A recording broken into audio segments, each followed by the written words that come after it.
we're going to review some affordable rares from Stronghold. Affordable meaning under $5 that Steve found while he was browsing Stronghold cards on MTG stocks last week. That's the name of this segment. So Stronghold's the 13th Magic expansion, released in March 1998 as the second set and the first small expansion set in the Tempest block. So the first card I found from Stronghold that is a rare, that is under $5. It is Sacred Ground. Sacred Ground was printed in Stronghold, 7th, 8th, and 9th editions. Its casting cost is 1 colorless, 1 white. It is an enchantment, and whenever an effect controlled by an opponent puts a land into your graveyard from play, you can put that land back into play. It has a rating of 4.037 on Gatherer. Current market price of 46 cents. So this is an interesting effect to me. I don't know that there's a lot of stuff out there that has this same effect. You know, we've talked about on every show for the last 2 months, I've at least said the words Crucible of Worlds. You could run a Crucible of Worlds. Yeah. That you could run in any color deck. Yeah. That one also helps with lands that you put into your own graveyard. Right. So there are far more use cases for Crucible of Worlds. Also way more expensive than Sacred Ground is currently. And a much newer card, so obviously back then it wasn't an option. But yes. Yeah. Also not an option in pre-modern if you want to play pre-modern, yeah. for instance. But while this card has an interesting effect, it still just seems like nothing but a potential sideboard card to me. I'm surprised that it's rated so highly. Like, there's nothing you do with this, right? Unless you get irritated every time you have to play your buddy's land destruction deck, and you're like, "Fuck you! I'm going to my box," and you sideboard in 4 Sacred Grounds or whatever. Probably it's just sideboard against land destruction, or if you're playing in a tournament where there's a meta that sees Armageddon a lot, as like a land wipe. But one other thing I thought about with this is I think you can use it to protect your animated lands. Like if you're running Mishra's Factories or like some sort of deck where you bring your lands to life, then yes. Okay. That would be cool. But I think someone said something in the comments about how like combat damage isn't a spell or effect, so it wouldn't protect them from getting blocked or blocking other creatures and dying. It would only protect them if a spell or an effect the opponent controlled used, destroyed the creature land. You know what I'm saying? That is interesting, though. I didn't think about that. And it's interesting because there's all sorts of, I'm thinking green-white deck now. There's all sorts of green spells that will animate your lands and turn them into creatures, 2/2 creatures, whatever. I'm always afraid to do that because what if somebody just like casts a Wrath of God or just casts a Pyroclasm or something and wipes all your lands off the board? You don't have to worry about that when you have Sacred Ground. Come off Fist of Crows. I have this guy in my commander. I don't think I know this. Maybe I saw this once. Pay 1 green. Target land becomes a 1/1 creature until end of turn. It's still a land. If I have my Keza out, it's a 2/2. If I have my Jacques Levert out and my Keza out, it's a 2/4. You know what I'm saying? But I'm always afraid. Animating your lands, turning them into a creature makes them so much more vulnerable. Creatures are the most vulnerable permanents in Magic the Gathering. But yes, okay, that's good, Alex. Good job. Living Plane, perhaps? Yes. Yeah, okay. Yeah. 2 colorless, 2 green, enchant world. Treat all land in play as both lands and 1/1 creatures. They may not be tapped for mana the first turn. Zoom in on that. I want to see that. Those trees have some faces on them. They got some angry face trees. Yeah. It looks like, he's screaming. He's like, "Arr." He's screaming. Was over $500. Now it's $350. Yikes. Yes. Only because it's reserve list. You sons of bitches. You dirty, rotten reserve list sons of bitches. Next interesting rare from Stronghold under $5 that Steve found this past week while he was browsing Stronghold rares on MTG stocks. Lay it on me. Shard Phoenix. Ah, We just saw the Shard Phoenix in the Oath Parfait deck that top four the North American Pre-Modern Championships. Shard Phoenix is was first printed in a Stronghold. It was also reprinted in 9th edition. Yes, he was in the Oath Parfait deck. Has a casting cost of 4 colorless, 1 red, summon Phoenix, 2/2 flyer. You can pay 3 red to put Shard Phoenix into your hand. Use this ability only if Shard Phoenix is in your graveyard and only during your upkeep. You can sacrifice Shard Phoenix. If you do, Shard Phoenix deals 2 damage to each creature without flying. So it has a rating of 3.844 on Gatherer, current market price of 54 cents. I picked up 4 recently. oh, cool. That's interesting. It I might have this is the first time I've seen this, I think, but I might have just gone past this looking at it. I might have been not so great at first, but the more I think about it, it's kind of cool. It's kind of like a better Firestorm Phoenix, which I like because Firestorm Phoenix was underwhelming. This guy's good in control shells. The Oath Parfait deck, primarily a control deck. People were talking about this card in the Gatherer comments. I heard it mentioned in the context of counter Phoenix decks back in the day. Okay. That must have been a somewhat popular counter burn deck type when Shard Phoenix was doing its thing. Counter Phoenix. Third rare, under $5. Shaman en-kor. Badass art, I think. Mm-hmm. Rare, only printing was this printing in Stronghold. Never been reprinted. It's not reserved list. Casting cost 1 colorless, 1 white. Summon Cleric. I haven't tried to put together a Cleric deck or really read much about the Cleric tribe. I've been wanting to because I keep coming across Clerics I keep seeing more of them. I'm like, boy, I feel like there's enough there. Yeah, I think it's something that probably could be quite good. I like the idea of playing a white-black deck around Clerics. I think that would be cool. Yeah. You're looking Exactly. It's a 1/2. Also, that it lets me play Vindicate. I just want to build white-black decks to play Vindicate. Mm-hmm. Pay 0. Redirect 1 damage from Shaman en-kor to a creature you control. So this guy's used to move damage around. You can also pay 1 colorless, 1 white to redirect to the Shaman all damage dealt to any one creature from any one source. Very highly rated on Gatherer, 4.327.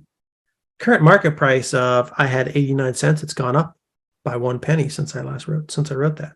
Couldn't you use these 2 abilities in conjunction? So someone tries to destroy creature A of yours, you direct all the damage to the Shaman, and then you use the first ability, the 0 ability, to take the damage off of her and onto creature B of yours. It seems like it. Sense? Okay.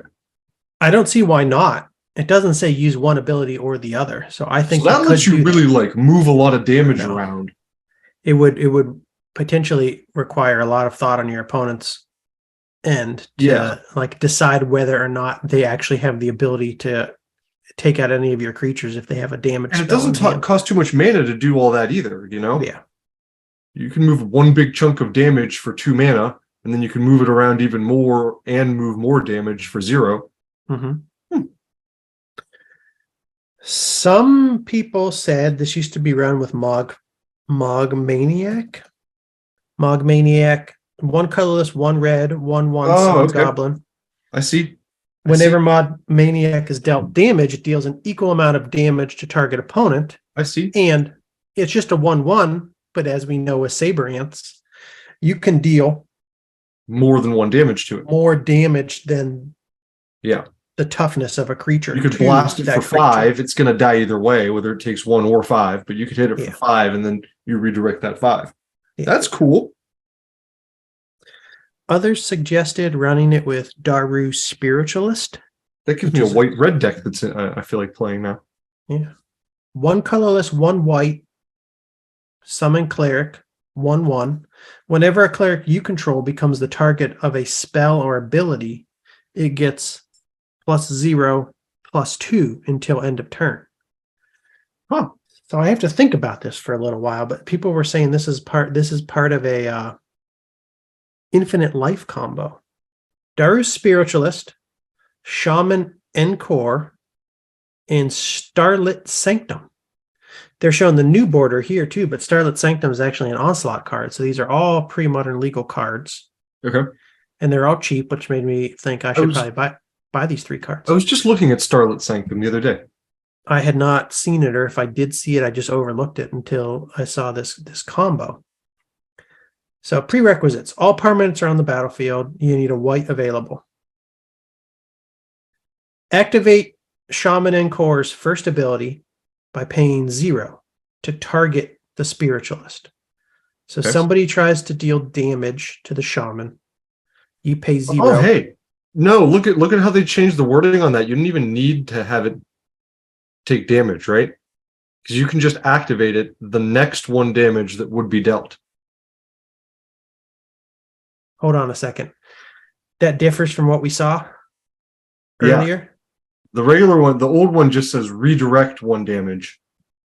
Redirect 1 damage from Shaman en-kor to a creature you control.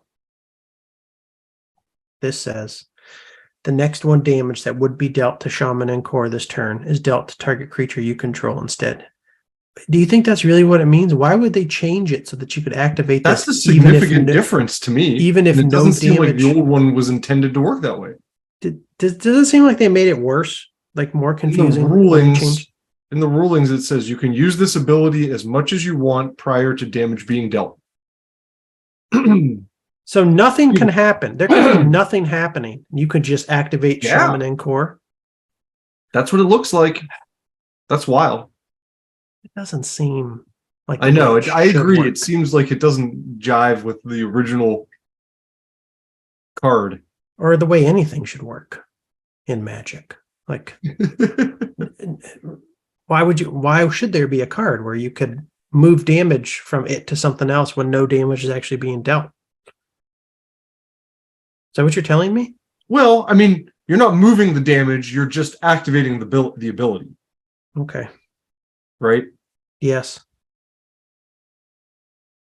And then Daru Spiritualist doesn't say when it's damaged. It just says when it becomes the target of a spell or ability. So you're activating an ability, even though you don't need to. Yeah. And you're making this card the target of the ability. And then it's, you're teeing that up. Like it's still doing something. Like you're saying the next 1 damage that would be dealt to the Shaman will be dealt to the Daru Spiritualist. So you set that up. So it kind of makes sense. You targeted it, I guess. Okay. Daru Spiritualist triggers, causing itself to gain +0/+2 until end of turn. Resolve the Shaman's ability, causing the next 1 damage dealt to Shaman en-kor to be dealt to the Spiritualist instead. Repeat an arbitrarily large number of times.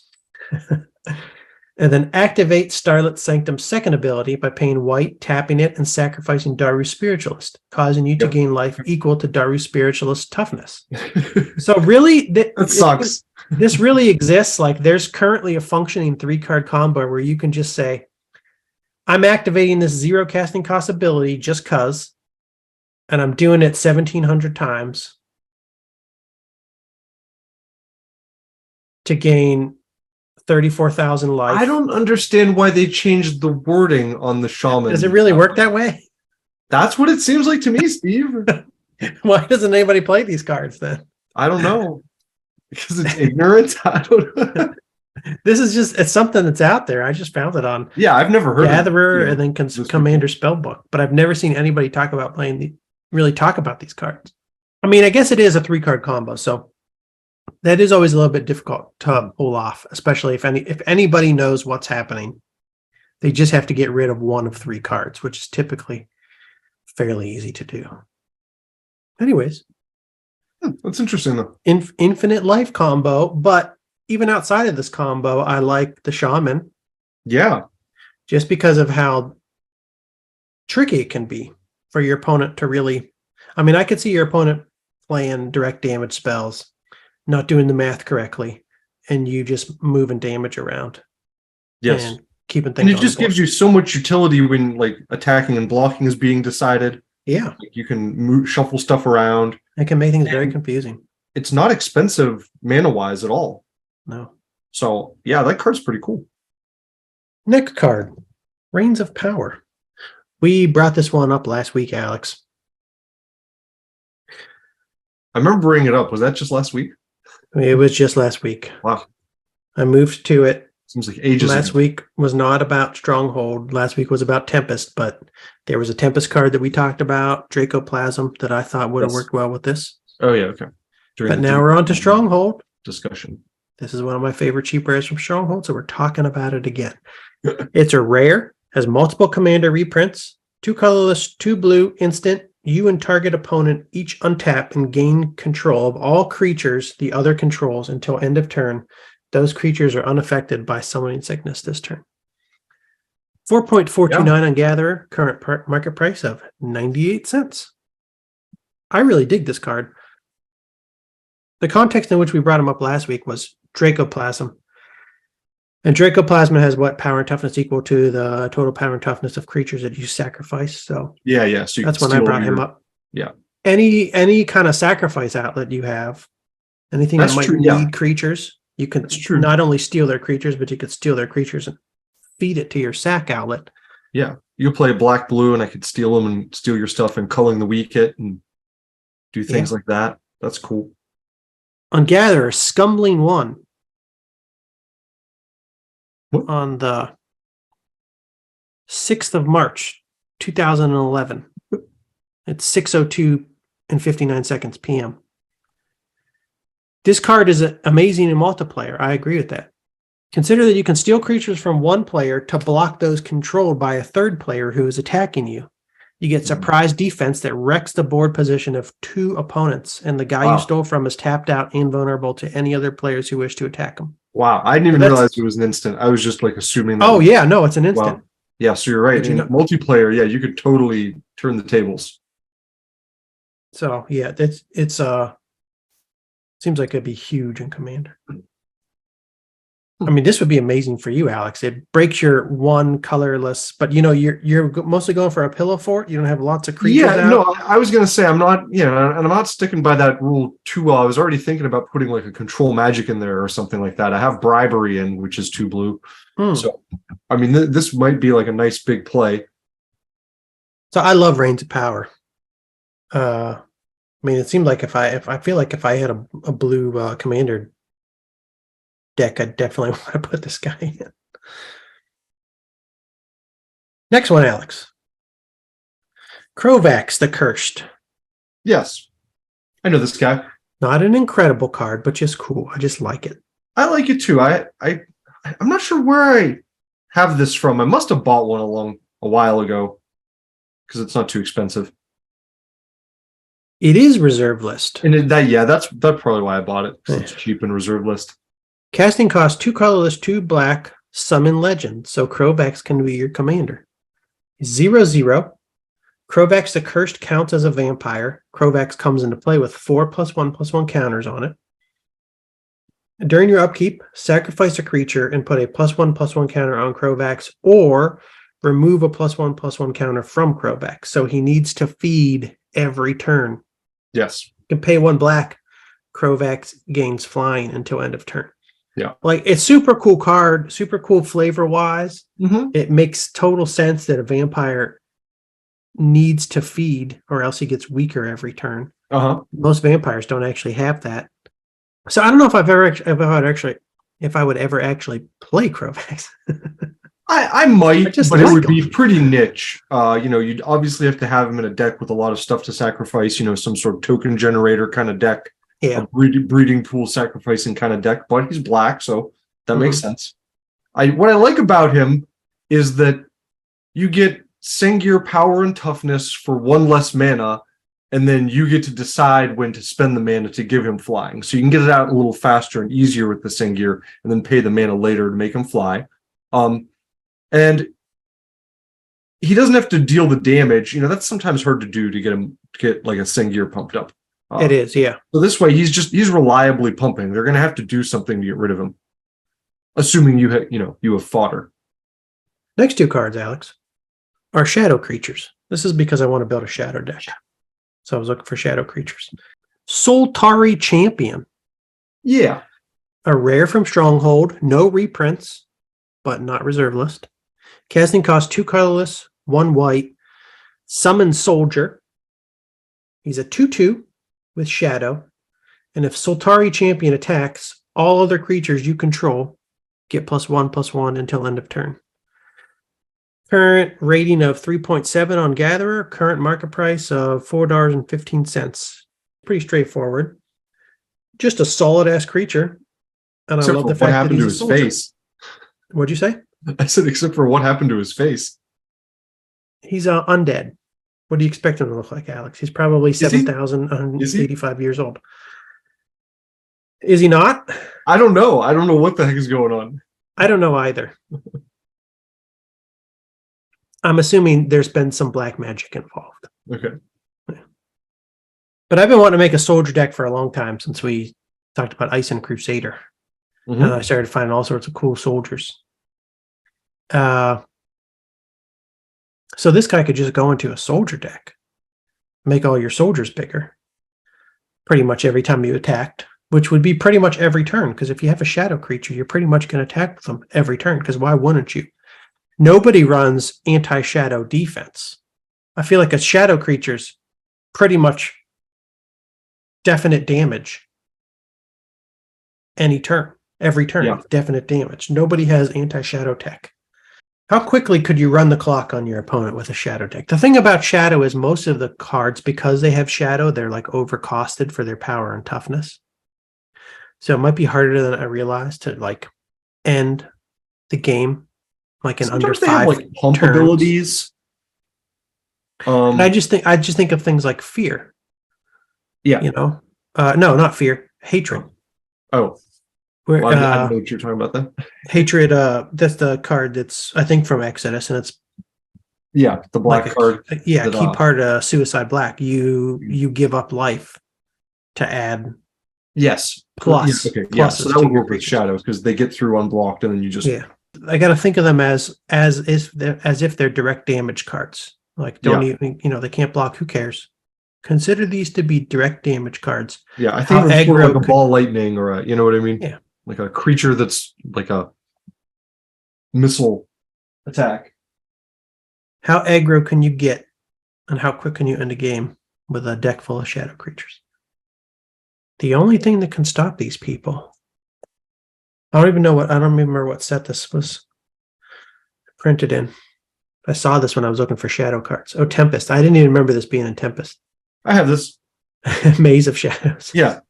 I have it. I remember I went back through my cards and I saw it and I was like, oh, this looks cool. I wonder if it's worth something. Everybody's waiting.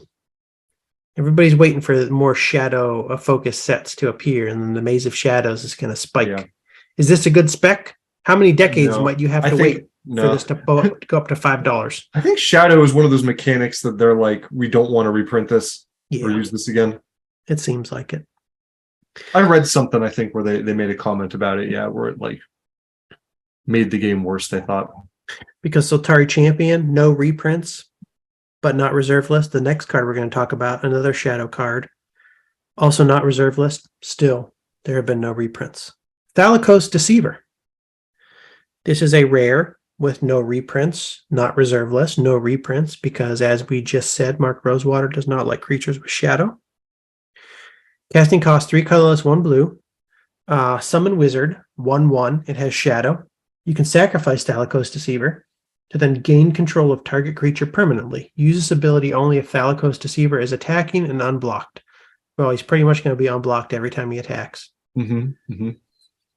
I remember this card. I saw it and looked at it at some point because I like these creatures that like have a cool effect if they don't get blocked. Like you can steal something from them.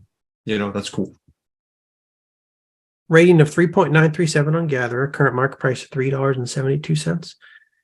As we've just mentioned, nobody runs anti-shadow defense. So this guy's essentially, I look at him as if he's a control magic but for 3 colorless and 1 blue instead of 2 colorless and 2 Yeah. blue.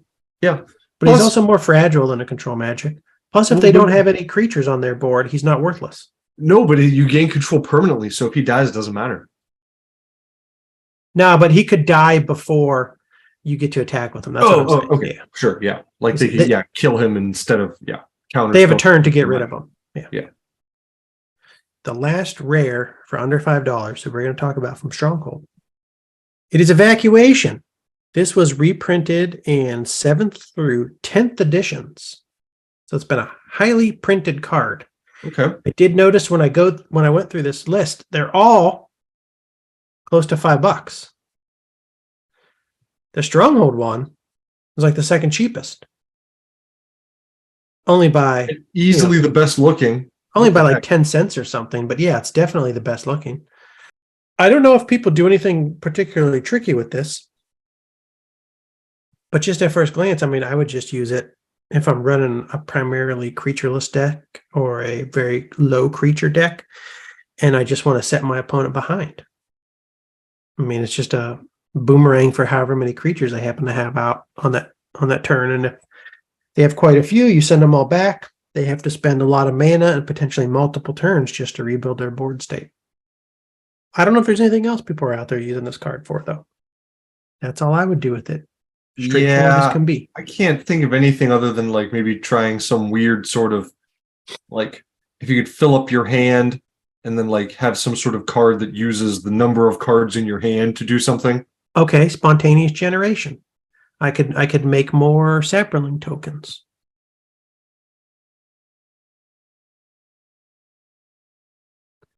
I could also use it for enter the battlefield creatures. Go back to our segment on the enter the battlefield creatures of Visions. Use this guy to bring back your Tabi Orangutan.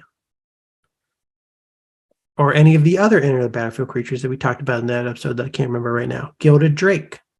Not Gilded Drake. Flying Drake. What were the red ones, Alex? What were the white enter the battlefield creatures? Mana War. Man of War. Okay, there you go. Evacuate all your creatures and evacuate your Mana Wars. So the next turn they replay their creature and then you just Mana War it. Alex, that's the end of my review of the budget rares from Stronghold. The cool cards that I found, they were also rares for under $5. From the first small expansion set released in the Tempest block, aka the Wrath block.